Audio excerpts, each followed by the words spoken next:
perkenalkan nama saya Maria Putri. Saya merupakan mahasiswa BK Unika Atmajaya. Nah, jadi hari ini aku bakal ngejelasin dua teori. Teori yang pertama adalah teori CBT dan yang kedua adalah Gestalt terapi. Nah, jadi yang pertama aku bakal ngejelasin apa itu CBT. Nah, apa sih itu CBT? Nah, CBT itu adalah Cognitive Behavioral Therapy. Nah, CBT itu dicetuskan oleh Aaron T. Beck. Nah, jadi Aaron T. Beck ini berpikir bahwa manusia ini dilihat dari cara pandangnya atau cara berpikirnya. Jadi pertama aku bakal jelasin bagian filosofi. Nah, jadi pada bagian filosofi ini si Aaron T. Beck ini atau CBT memandang bahwa manusia yang bahagia itu adalah manusia yang memiliki cara berpikir positif. Nah, cara berpikir positif ini tergantung sama activity event seseorang, di mana itu tuh peristiwa kehidupan sehari-hari kita yang sering kita alami dan akan memunculkan pikiran-pikiran otomatis kita. Kenapa sih manusia bisa punya pikiran-pikiran otomatis yang positif? Karena itu berasal dari keyakinan inti seseorang tersebut, di mana keyakinan inti yang dimiliki seseorang bersifat ada. Nah, setiap individu itu mempunyai core belief. Nah, apa sih itu core belief? Core belief itu merupakan cara pandang seseorang terhadap diri sendiri, orang lain maupun dunia luar. Nah, hal itu juga akan berpengaruh kepada cara berpikir seseorang hingga menyebabkan individu memiliki perilaku yang adaptif dan pikiran-pikiran yang positif.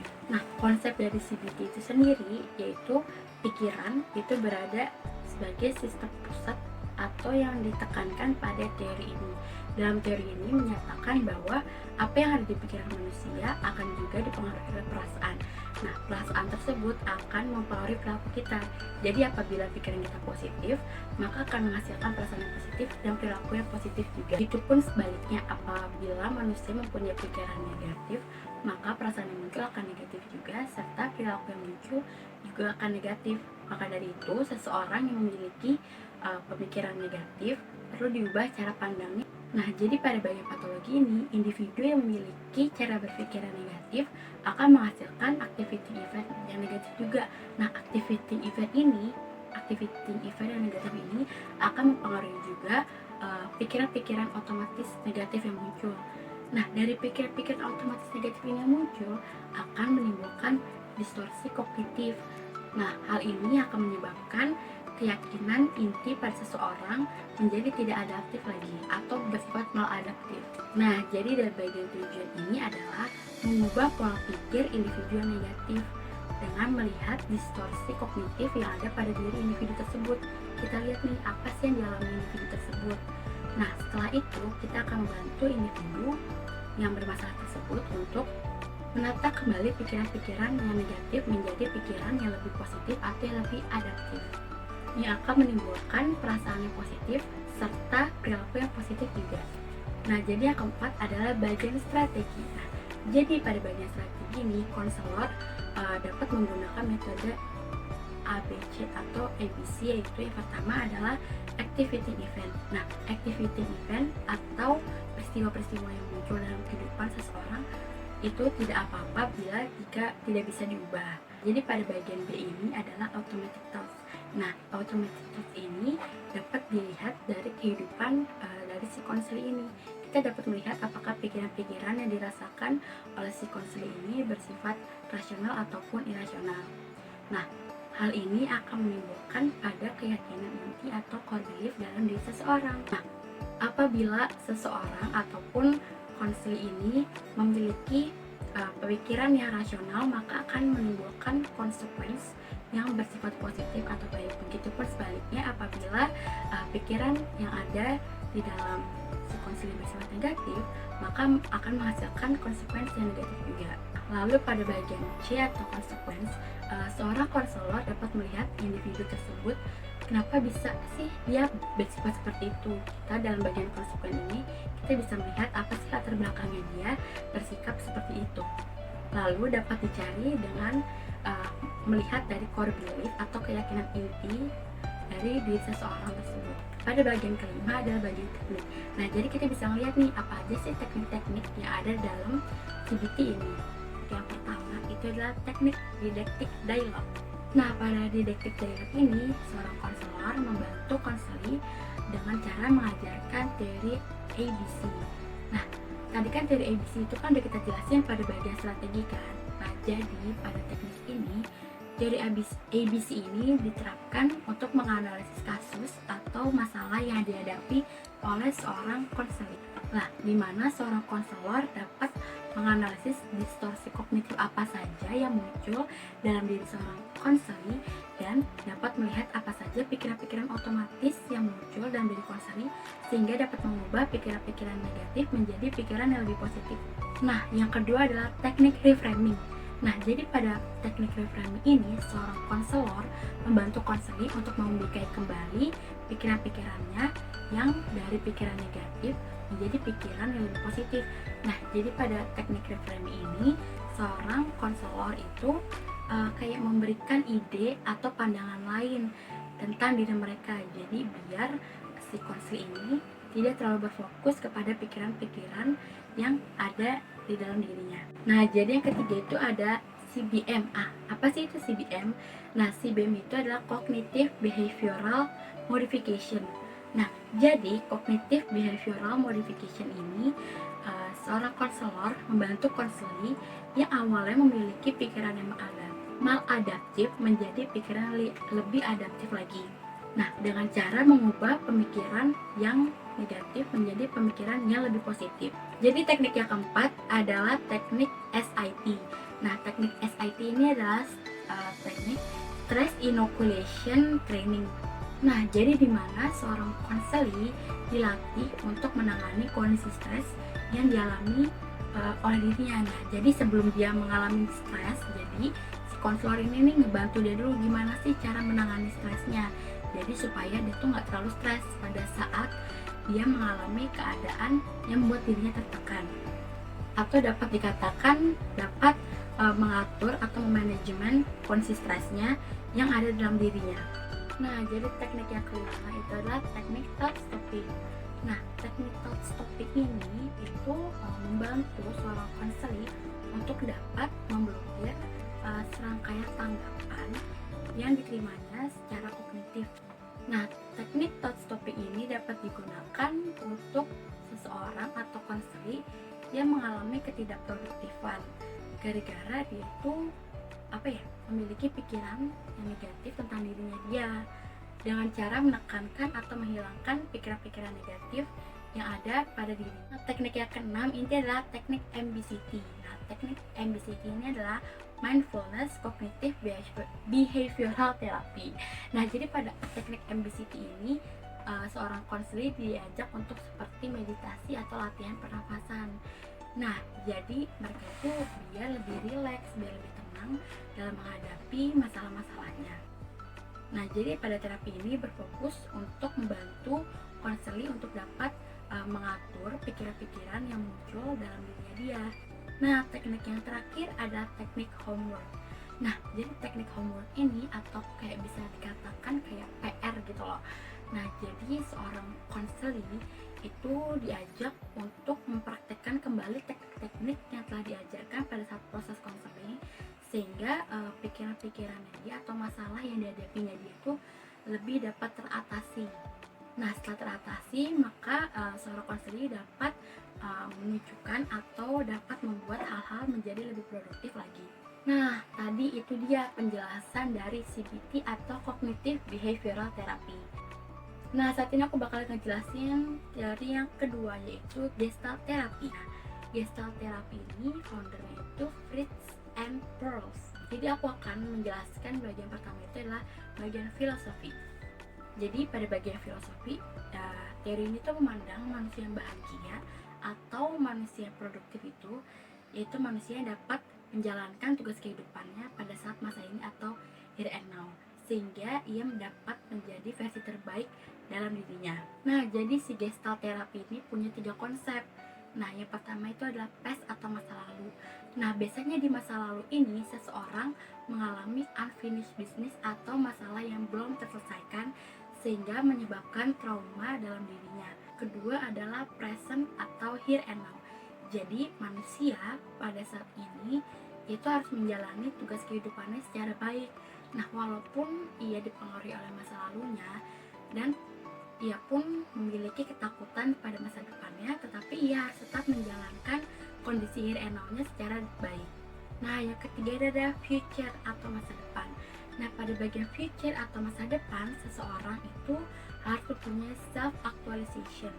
Nah, jadi di mana individu dipengaruhi oleh masa lalunya, tetapi pada saat ini ia harus menjadi versi terbaik dalam dirinya agar dapat menjalankan kehidupannya pada saat ini, sehingga ia tidak perlu khawatir terhadap masa depannya.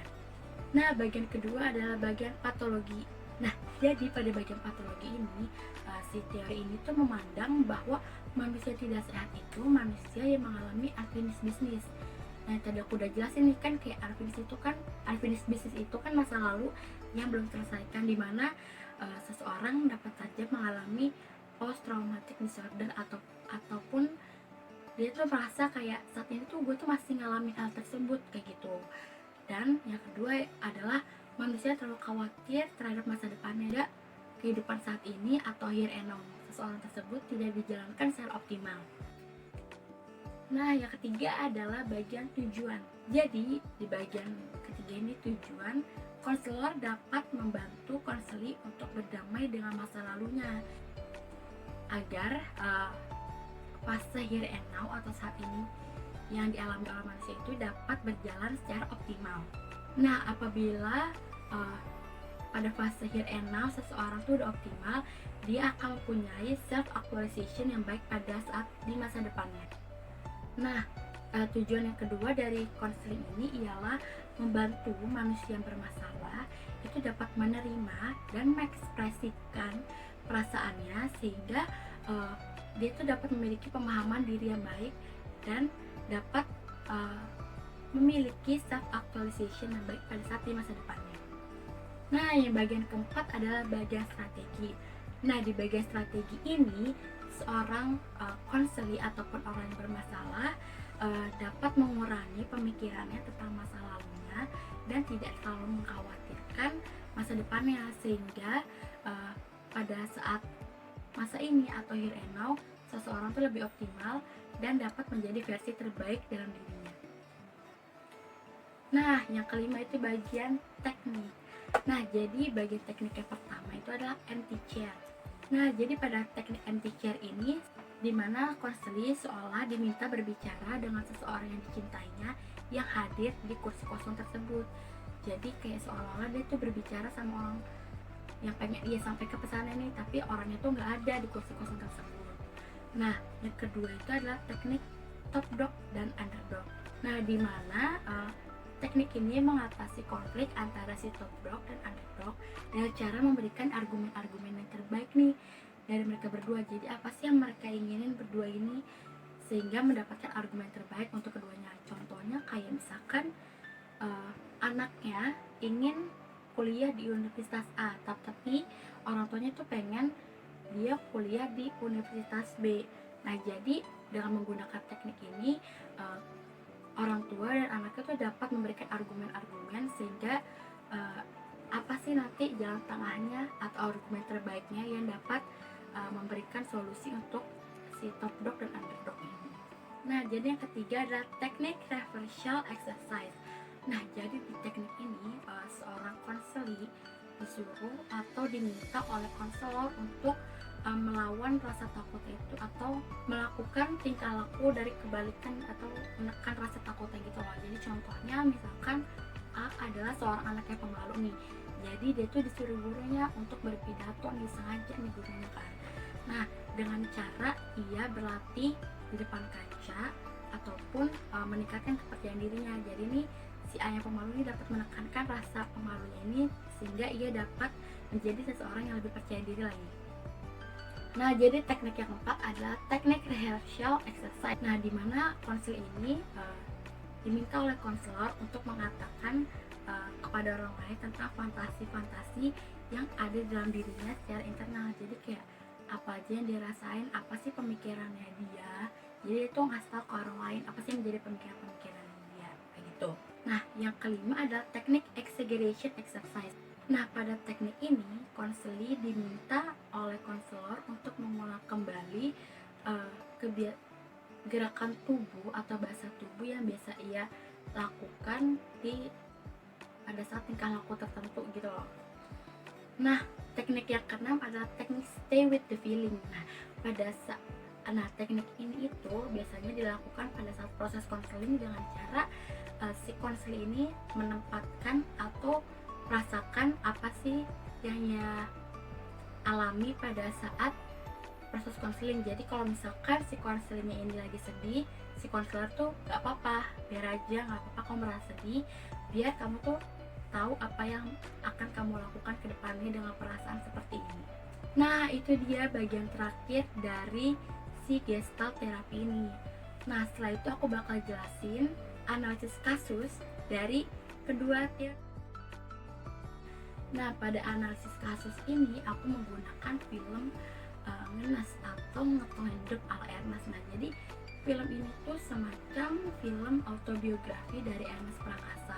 Nah, film ini tuh menceritakan pada saat pada saat SD tuh dia kerap kali dibully oleh teman-temannya karena dia berketurunan Chinese kayak gitu loh.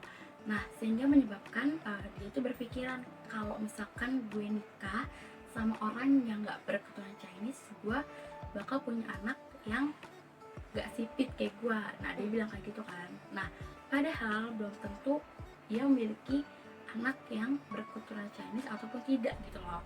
Nah, makanya di sini tuh yang membuatnya merasa terganggu dengan permasalahan itu. Nah, ia menjadi takut untuk memiliki anak karena apabila ia memiliki anak, ia akan berpikiran maka anaknya itu akan memiliki wajah yang berketurunan Chinese dan akan dibully oleh teman-temannya. Dan aku akan menganalisis film ini pada bagian filosofi menurut teori CBT. Nah, di mana Ernest sebagai anak yang berketurunan Tionghoa pada saat SD itu kerap kali dibully oleh teman-temannya karena penampilan fisiknya berbeda daripada teman-teman yang lainnya. Nah, hal tersebut membuat activity event yang muncul pada diri Ernest ialah pada saat ia dibully pada saat ia sekolah. Lalu automatic thoughts yang muncul pada diri Ernest ialah rasa takut untuk memiliki anak karena ia takut apabila ia memiliki anak maka anaknya tersebut akan dibully seperti dirinya dahulu. Nah, dari automatic thoughts itu yang membuat core belief yang dimiliki oleh Ernest itu menjadi core belief yang maladaptif. Nah, pada bagian gestalt terapi ini aku akan jelasin kalau kan tadi kan di teori CBT kan udah dijelasin bahwa Ernest itu takut untuk memiliki anak. Nah, pada teori gestalt ini hal tersebut membuat Ernest merasa cemas dan membuat fungsi here and now yang dimiliki Ernest menjadi tidak optimal. Nah, yang bagian kedua adalah bagian patologi. Nah, aku bakal jelasin menurut teori CBT. Nah, di mana teori CBT ini Ernest itu memiliki pikiran negatif, yaitu jika ia punya anak nanti maka anaknya akan dibully seperti dirinya dahulu pada saat ia sekolah. Oleh karena itu membuat Ernest memiliki maladaptive core belief yang menyebabkan ia memiliki distorsi kognitif control fallacies, di mana external locus of control sesuatu selalu dipengaruhi oleh eksternal dan internal dalam diri seseorang. Nah, seseorang yang merasa dikendalikan oleh bagian eksternal dari locus of control merasa apa yang terjadi pada dirinya itu karena nasib yang telah ditentukan. Dan hal ini sama seperti yang Ernest rasakan pada saat ia memiliki garis keturunan etnis Tionghoa dan memiliki pikiran bahwa jika ia memiliki anak maka anaknya akan dibully seperti dirinya dahulu. Nah, aku kan tadi udah jelasin pada bagian teori CBT. Nah, sekarang aku bakal jelasin pada bagian teori gestalt terapi. Nah, menurut teori gestalt ini, Ernest itu mengalami unfinished business, di mana kondisi masa lalunya pada saat dia dibully itu masih ia rasakan pada saat ini, sehingga menyebabkan fungsi here and now-nya itu terganggu dan tidak optimal, dan ia terlalu mengkhawatirkan apa yang terjadi di masa depannya. Nah, bagian ketiga adalah bagian tujuan. Nah, bagian tujuan menurut kognitif behavioral therapy atau menurut teori CBT inilah mengubah pikiran negatif yang dimiliki oleh Ernest. Dengan ia berpikiran kan tadi kan bahwa kalau misalkan ia memiliki anak, bahwa anaknya itu akan dibully seperti dirinya dahulu karena memiliki penampilan fisik yang berbeda dari teman-temannya karena berketurunan etnis Tionghoa. Nah, dengan membantu Ernest yang bermasalah ini dengan cara menyadari pikiran-pikiran otomatis itu yang muncul dan mengubah keyakinan inti pada diri Ernest agar menjadi lebih adaptif lagi. Nah, tujuan menurut Gestalt terapi ini ialah konselor membantu Ernest untuk menyadari unfinished business atau masa lalunya belum selesai nih, sehingga itu dapat lebih paham apa yang menjadi permasalahannya dan dapat mengoptimalkan segala potensinya yang dimiliki saat ini dan lebih berfokus pada kondisi here and now dari diri Ernest nih. Jadi dia tuh biar nggak terlalu khawatir sama masa depannya kalau misalkan dia memiliki anak tuh bakal dibully, padahal kan belum tentu anaknya akan dibully seperti dirinya dahulu. Nah, yang keempat adalah bagian strategi. Nah, pertama aku bakal jelasin dulu menurut teori CBT. Nah, pada teori CBT ini kita dapat melihat nih, kita dapat menggunakan teori ABC. Nah, yang pertama itu kita dapat melihat nih pada bagian A atau activating event. Nah, activating event yang dimiliki oleh Ernest ialah pengalaman masa lalu Ernest pada saat ia dibully saat sekolah. Lalu yang B adalah automatic thought. Nah, automatic thought ini rasa takut yang muncul pada diri Ernest pada saat ia memiliki anak, karena ia berpikir bahwa jika ia memiliki anak itu akan dibully oleh teman-temannya dan tidak diterima di lingkungannya karena ia berpenampilan fisik yang berbeda atau karena ia berketurunan etnis Tionghoa. Nah, lewat pikiran otomatis itu, konselor dapat membantu Ernest untuk dapat meyakini apakah pikiran yang muncul dalam diri Ernest itu bersifat irasional ataupun bersifat rasional. Nah, apabila activating situation ini diproses di dalam belief dan apabila pikirannya irasional, maka akan menyebabkan konsekuensi yang positif dalam diri Ernest. Nah, pada bagian C atau konsekuensi ini, Ernest dapat mengubah pola pikiran menjadi lebih positif lagi dengan cara mengubah core belief atau keyakinan inti pada dirinya itu menjadi positif dan dapat menentukan pikiran yang lebih rasional. Nah, lalu strategi menurut Gestalt terapi. Nah, strategi menurut Gestalt terapi ini, Ernest itu harus mengurangi pemikirannya tentang masa lalunya di mana ia dibully pada saat ia sekolah dulu. Nah, lalu tidak terlalu mengkhawatirkan apa yang menjadi masa depannya, yaitu rasa takut untuk memiliki anak dan lebih fokus kepada kondisi here and now Ernest pada saat ini.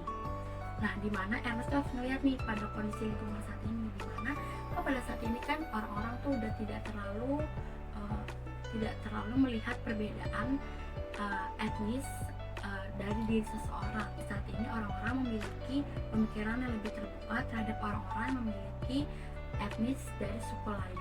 Nah, bagian yang terakhir inilah bagian teknik. Nah, aku bakal jelasin dulu pada bagian teknik menurut teori CBT.